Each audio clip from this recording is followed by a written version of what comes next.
ଏଇଠି ପିଲାମାନେ ଆସିଗଲା ଦୀର୍ଘ ଉତ୍ତରମୂଳକ ପ୍ରଶ୍ନ ଏବଂ ଅନ୍ୟାନ୍ୟ 2 ମାର୍କିଆ 3 ମାର୍କିଆ ପ୍ରଶ୍ନ 2026 ବୋର୍ଡ ପରୀକ୍ଷା ପାଇଁ ରାଜନୀତି ବିଜ୍ଞାନର ବିଷୟ ପାଇଁ। ତ ରାଜନୀତି ବିଜ୍ଞାନର ବିଷୟ ଯୋଉ 80 ମାର୍କର ଟେଷ୍ଟ ହବ ବୋର୍ଡ ପରୀକ୍ଷାରେ, ତେଣୁ ଏଇ ପ୍ରଶ୍ନ ହିଁ ଆସିବ। ତେଣୁ ସିଲେକ୍ସନ ପ୍ରଶ୍ନ ବହୁ ଅପେକ୍ଷା କରିଥିବା ତମେମାନେ ବର୍ତ୍ତମାନ ପର୍ଯ୍ୟନ୍ତ ଅପେକ୍ଷା କରିଥିଲ। ତମର ପେସେନ୍ସକୁ ସଲାମ, ତମର ଧୈର୍ଯ୍ୟକୁ ସଲାମ। 2026 ବୋର୍ଡ ପରୀକ୍ଷା ପାଇଁ ରାଜନୀତି ବିଜ୍ଞାନର ପ୍ରଥମ ପ୍ରଶ୍ନ ଏଇଠି ପିଲାମାନେ, ଭାରତରେ କେନ୍ଦ୍ର ଓ ରାଜ୍ୟ ମଧ୍ୟରେ ପ୍ରଶାସନିକ ସମ୍ପର୍କ ବର୍ଣ୍ଣନା କର। ଦ୍ୱିତୀୟ ପ୍ରଶ୍ନ, ଗ୍ରାମ ପଞ୍ଚାୟତର ଗଠନ ଓ କାର୍ଯ୍ୟାବଳୀ ବର୍ଣ୍ଣନା କର।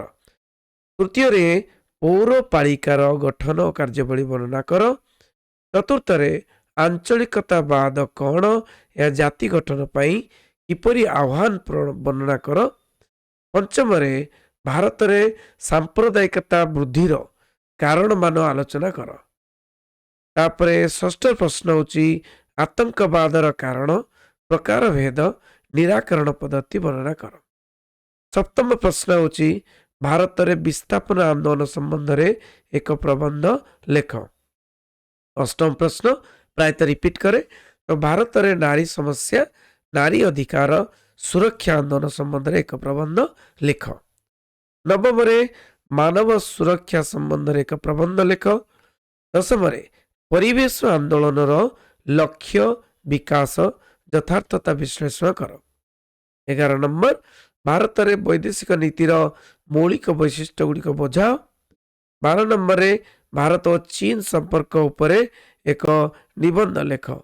13 ନମ୍ବର ମିଳିତ ଜାତିସଂଘର ସାଧାରଣ ସଭାର ଗଠନ କାର୍ଯ୍ୟାବଳୀ ବର୍ଣ୍ଣନା କର। 14 ନମ୍ବର ମିଳିତ ଜାତିସଂଘର ନିରାପତ୍ତା ପରିଷଦର ଗଠନ କାର୍ଯ୍ୟାବଳୀ ବର୍ଣ୍ଣନା କର। ତାହେଲେ ପିଲାମାନେ ଦେଖ, ତମର ଯୋଉ 6ଟି ପ୍ରଶ୍ନ ଆସୁଛି, ଏ 6ଟି ପ୍ରଶ୍ନ କେମିତି ଆସିବ ମୁଁ ତମକୁ କହିଦେଉଛି ଏବଂ ଏ ସିଲେକ୍ସନ କାହିଁକି ପଡ଼ିବ ମୁଁ କହିଦେଉଛି।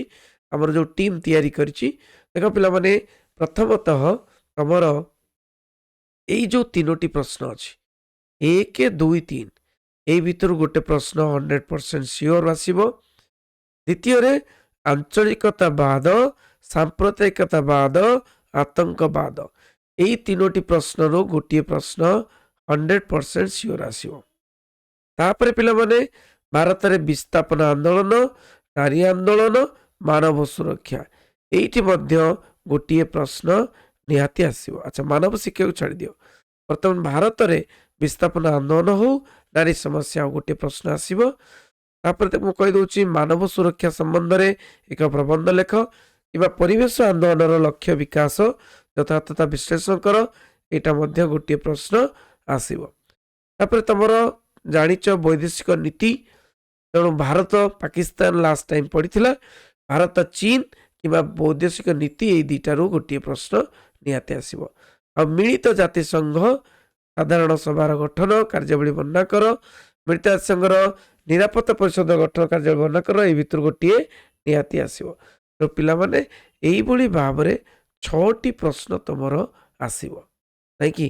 ତେଣୁ ନିଶ୍ଚୟ 14ଟି ପ୍ରଶ୍ନ କରିଦିଅ, ନିଶ୍ଚୟ ତମେ ସବୁ ସିଲେକ୍ସନ ଗୁଡ଼ିକ ପାଇବ। ତାପରେ ଦେଖିବା 2 ଏବଂ 3 ମାର୍କିଆ କ୍ୱେଶ୍ଚନ୍ସ କ'ଣ କ'ଣ ଅଛି। ପ୍ରଥମ ପ୍ରଶ୍ନ, ରାଷ୍ଟ୍ରପତି ଶାସନ କ'ଣ? ରାଷ୍ଟ୍ରପତି ଶାସନ ଉପରେ ପ୍ରିପେୟାର କରିବ। କୌଣସି ବି 2 ମାର୍କ 3 ମାର୍କିଆ ପ୍ରଶ୍ନ ଆସିପାରେ। ଜାତୀୟ ଜରୁରୀ ପରିସ୍ଥିତି, ଆର୍ଥିକ ଜରୁରୀ ପରିସ୍ଥିତି ଆସିବ। ସାମ୍ପ୍ରଦାୟିକତାବାଦ, ଆଞ୍ଚଳିକତାବାଦ, ଭୂମିପୁତ୍ର ନୀତି କ'ଣ, ଏଗୁলো ସବୁ କ'ଣ କ'ଣରେ କନସେପ୍ଟ ପଡ଼ିପାରେ। ଲିଙ୍ଗଗତ ଅସମାନତା କ'ଣ, ଧର୍ମନିରପେକ୍ଷତାବାଦ କ'ଣ, ଜାତିବାଦ କ'ଣ, ଆତଙ୍କବାଦ କ'ଣ, ନକ୍ସଲ ସମସ୍ୟା କ'ଣ, କେନ୍ଦ୍ର ତାଲିକା କ'ଣ, ନାଇଁ ଦେଖ ରାଜ୍ୟ ତାଲିକା କ'ଣ, ଯୁଗ୍ମ ତାଲିକା କ'ଣ, ଏ ଭିତରୁ ତ ନିହାତି ଗୋଟେ ପ୍ରଶ୍ନ ଆସିବ। ଭାରତ ଏକ ଅର୍ଦ୍ଧ ରାଷ୍ଟ୍ର ସଂଘ ବା ପ୍ରାୟକଳ୍ପ ରାଷ୍ଟ୍ର ସଂଘ, ଏହାକୁ ବର୍ଣ୍ଣନା କର।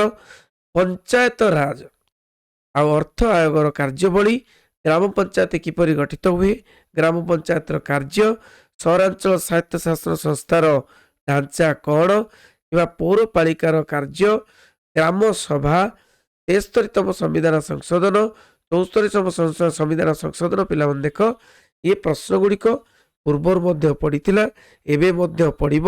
ସବୁଠାରୁ ଇମ୍ପୋର୍ଟାଣ୍ଟ ପ୍ରଶ୍ନ, ଗୋଟିଏ ବି ଛାଡ଼ିବନି, ସବୁ କରିଦେବ। 2 ମାର୍କ 3 ମାର୍କିଆ ସବୁ ବାଜିଯିବ। ଆଉ MCQ ପ୍ରଶ୍ନ ତ ମୁଁ କରାଉଛି। MCQ ପ୍ରଶ୍ନ ଦେଖିବ ବାରମ୍ବାର। MCQ political science unit 1, unit 2, unit 1 ତ ତୁମର ଇଣ୍ଟରନାଲରେ ଆସିବ, ୟୁନିଟ୍ 2, ୟୁନିଟ୍ 3, ୟୁନିଟ୍ 4, ୟୁନିଟ୍ 5 ଏଭଳି HKSR କରି ଖୋଜିଦେବ। ଯୋଜନା ଆୟୋଗର କାର୍ଯ୍ୟାବଳୀ, ସଂଘୀୟ ରାଷ୍ଟ୍ରର ବୈଶିଷ୍ଟ୍ୟ ଗୁଡ଼ିକ କ'ଣ, ମେୟରଙ୍କ କାର୍ଯ୍ୟ କ'ଣ, ସରକାରିଆ କମିଶନ କ'ଣ, ସପ୍ତମ ଅନୁସୂଚୀ, ନାଇଁ କି? ତାପରେ ଦେଖ 30 ନମ୍ବର ପ୍ରଶ୍ନ କ'ଣ ଅଛି, ସ୍ଥାନୀୟ ସ୍ୱାୟତ୍ତ ଶାସନର ଲକ୍ଷ୍ୟ, ଭାଷାଭିତ୍ତିକ ଆଞ୍ଚଳିକତା, ବିଜ୍ଞାପିତ ଅଞ୍ଚଳ ପରିଷଦ କ'ଣ, କେନ୍ଦ୍ରାଭିମୁଖୀ ରାଷ୍ଟ୍ର କ'ଣ, ଗ୍ରାମ ପଞ୍ଚାୟତର 2ଟି ଇଚ୍ଛାଧୀନ କାର୍ଯ୍ୟ ଲେଖ, ସରକାରିଆ କମିଶନ କ'ଣ, ପରିବେଶର ସୁରକ୍ଷା, ଯୌତୁକ ବିରୋଧୀ ନାରୀ ଆନ୍ଦୋଳନ, ବିସ୍ଥାପନ ବିରୋଧୀ ଆନ୍ଦୋଳନ, ପୋସ୍କୋ ବିରୋଧୀ ଆନ୍ଦୋଳନ, ମାନବର ନିରାପତ୍ତା। ପିଲାମାନେ ମୁଁ କହିଦିଏ, ତ 2 ମାର୍କିଆ ପ୍ରଶ୍ନରେ ତୁମକୁ ବେଶୀ ଆଲୋଚନା କରିବାକୁ ପଡ଼ିବ ନାହିଁ, ତେଣୁ 3-4ଟି ସେଣ୍ଟେନ୍ସ ଲେଖିଲେ ଯଥେଷ୍ଟ। କିନ୍ତୁ 3 ମାର୍କିଆ ପ୍ରଶ୍ନରେ ତୁମକୁ ନିଶ୍ଚୟ 10ଟି ବାକ୍ୟ କିମ୍ବା 10ଟି ଲାଇନରେ ଲେଖିବାକୁ ଚେଷ୍ଟା କରିବ। 41 ନମ୍ବର ହେଉଛି ଦକ୍ଷିଣ ଏସିଆ ଆଞ୍ଚଳିକ ସହଯୋଗ ସମିତି ବା ସାର୍କ କ'ଣ, ନିରାପତ୍ତା ପରିଷଦର ଗଠନ କାର୍ଯ୍ୟାବଳୀ, ଆନ୍ତର୍ଜାତୀୟ ନ୍ୟାୟାଳୟ, ପରମାଣୁ ପ୍ରସାର ଅପ୍ରସାର ଚୁକ୍ତି NPT, ଆଉ ଦକ୍ଷିଣ ପୂର୍ବ ଏସିଆ ଚୁକ୍ତି ସଂଗଠନ ଯେଉଁଟାକି ସିଆଟୋ କହନ୍ତି। 46 ନମ୍ବର ବ୍ୟାପକ ପରମାଣୁ ପରୀକ୍ଷଣ ନିଷେଧ ସନ୍ଧି, କାଶ୍ମୀର ବିବାଦର କାରଣ, ନିରସ୍ତ୍ରୀକରଣ, ସଂଯୁକ୍ତ ରାଷ୍ଟ୍ରସଂଘର ସନନ୍ଦ, ଆନ୍ତର୍ଜାତୀୟ ମୁଦ୍ରାପାଣ୍ଠିର କାର୍ଯ୍ୟ, ନର୍ମଦା ବଚାଓ ଆନ୍ଦୋଳନ, ରାଜସ୍ଥାନର ବିଷ୍ଣୋଇ ଗଣ ଆନ୍ଦୋଳନ, ସବୁଜ ଗୃହ ପ୍ରଭାବ କ'ଣ, ସାମରିକ ମେଣ୍ଟ କହିଲେ କ'ଣ ବୁଝ, ବିଶ୍ୱ ବ୍ୟାଙ୍କର କାର୍ଯ୍ୟାବଳୀ, ଭାରତର ବୈଦେଶିକ ନୀତିର ବିଶେଷତ୍ୱ, ସିମିଳା ରାଜିନାମା। ତାପରେ ଯେଉଁଟାକି 1972 ମସିହାରେ ହେଇଥିଲା ଲାହୋର ଘୋଷଣାନାମା। ଦେଖ ପିଲାମାନେ, ଯେତିକି କନସେପ୍ଟ ଅଛି ଯେଉଁଗୁଡ଼ାକି ପଡ଼ିବ ଏଗୁଡ଼ିକ ନେଇକି ଆସିଛି, ଏତିକି କରିଦେଲେ ତୁମେ ସବୁ ପ୍ରଶ୍ନ ପାଇଯିବ।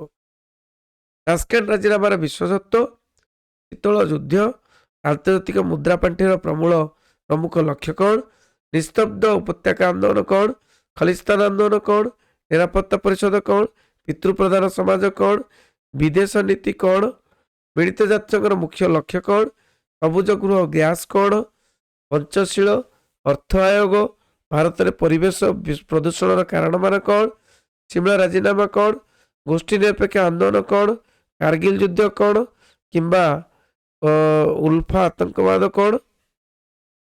ତେଣୁ ପିଲାମାନେ, ଏଇଠି ଆମେ ଆଲୋଚନା କଲୁ 75ଟି ଯେଉଁଟାକି କନସେପ୍ଟ, ଯେଉଁ କନସେପ୍ଟକୁ ତୁମେ ବୁଝିଗଲେ 2 ମାର୍କିଆ 3 ମାର୍କିଆ ପ୍ରଶ୍ନ ଆରାମସେ କରିଦେଇପାରିବ, ନାଇଁ କି? ତେଣୁ ମୁଁ ଏତିକି କହିବି ଯେ ତୁମେ ଯଦି ଏଇଗୁଡ଼ିକ କରିଦେବ ତାହେଲେ କୌଣସି ବି 2 ମାର୍କିଆ ପ୍ରଶ୍ନ ପଡ଼ୁ, 3 ମାର୍କିଆ ପ୍ରଶ୍ନ ପଡ଼ୁ, ଏବଂ ଏଇଗୁଡ଼ିକ କ୍ଲିଅର ହେଲା ମାନେ ତୁମର MCQ ବି ବହୁତ ଗୁଡ଼ିଏ ହେଇଯିବ, ନାଇଁ କି? ତେଣୁ ଏତିକି କରିଦେଲେ ତୁମେ ରାଜନୀତି ବିଜ୍ଞାନରେ ବହୁତ ବଢ଼ିଆ ମାର୍କ ରଖିପାରିବ। Thank you very much. ସମସ୍ତଙ୍କୁ ବନ୍ଦେ ଉତ୍କଳ ଜନନୀ।